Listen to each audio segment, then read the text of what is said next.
histograms. Our objective, let's construct a histogram. Well, what is a histogram?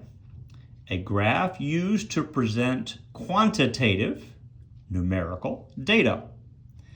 It's similar to a bar graph in that rectangles are used for each class of data.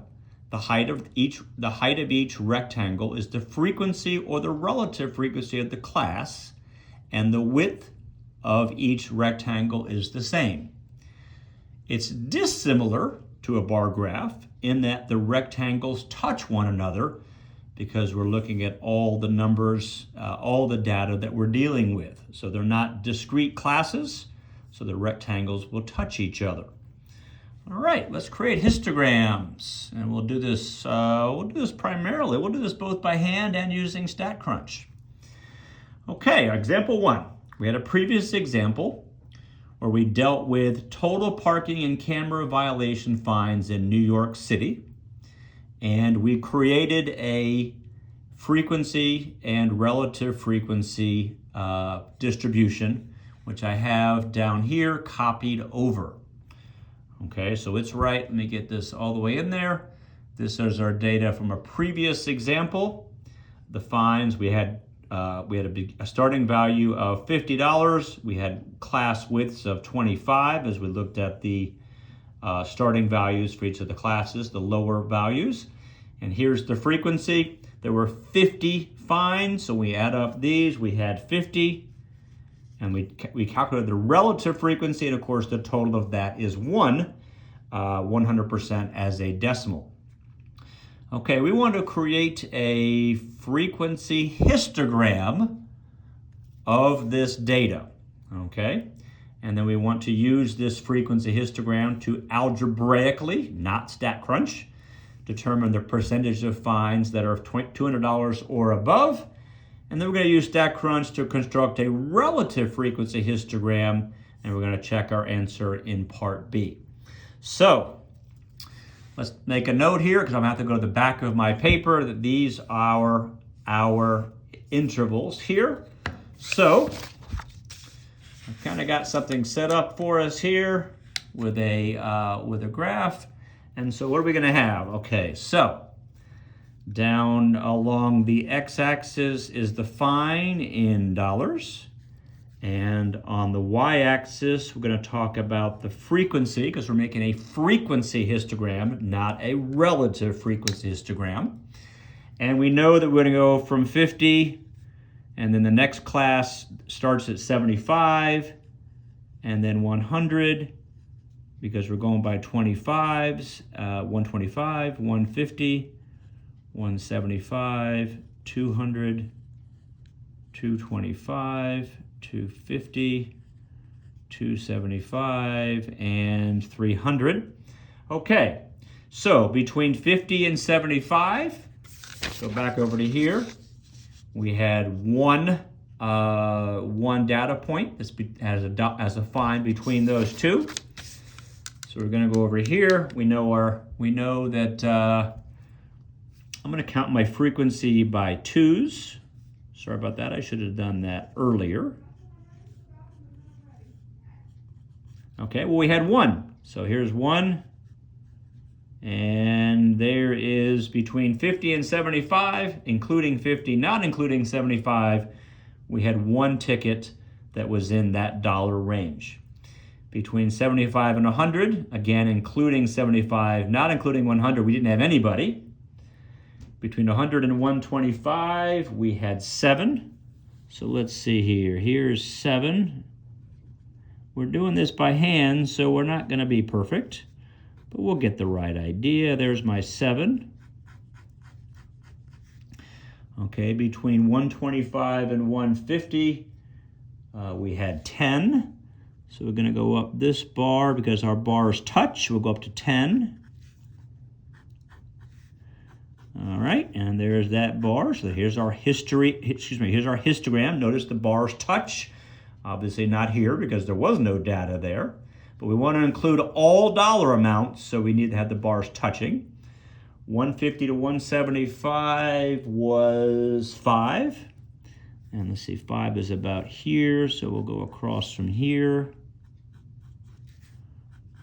Okay, 175 to 200 was 4. So 4 is about here.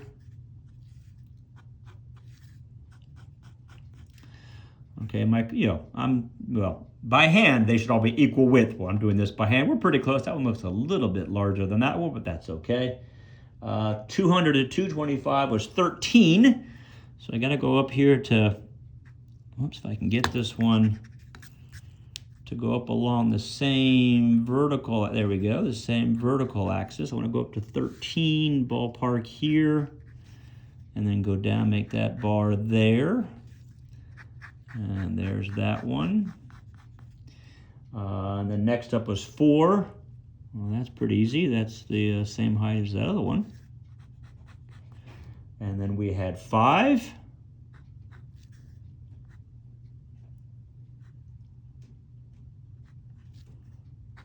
Okay.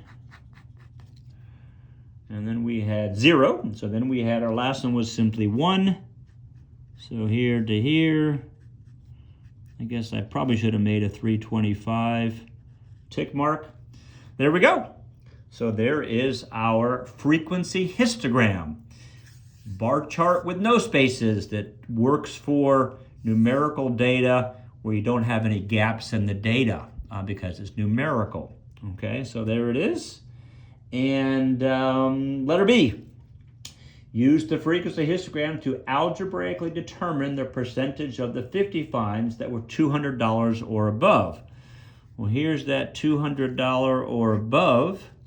Let's put the number. Let's put the data. So this was 13. This was 4. This was 5, and this was 1. So what percent of the 50 finds were $200 or above? Okay, so we're going to say we're going to add 13 plus 4 plus 5 plus 1, and we're going to divide that by 50 because we had 50 total finds, and that's going to give us 0.46, which tells us that 46% of our finds were $200 or above. Okay, just using our frequency histogram. Letter C, let's construct a relative frequency histogram in StatCrunch, and let's check our answer of 0.46. Okay, give me a moment. Where am I going to put that? Okay, back to here.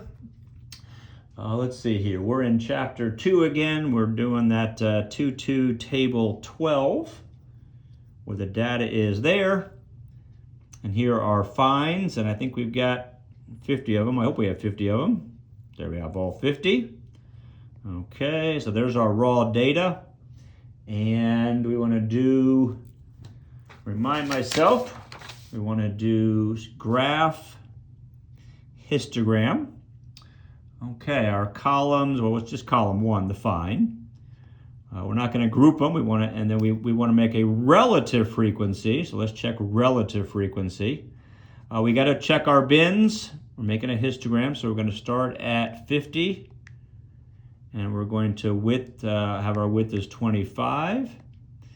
And I can put the value above the bar. That'll help me answer the question. Okay, and let's see what that does for me. There we go. So there's the relative frequency histogram. Remember that these are counting from 0 to 1. Well, we only got as high as 0.26, so they stopped at 0.25. But there's the relative frequency. Now, we wanted to check our finds of 200 and above. Well, here's 200, so we want to be from this number to the left. Let's add them up. 0.26 plus 0.08 plus 0.1 plus 0.02. Well, 0.02 plus 0.08 is 0.1.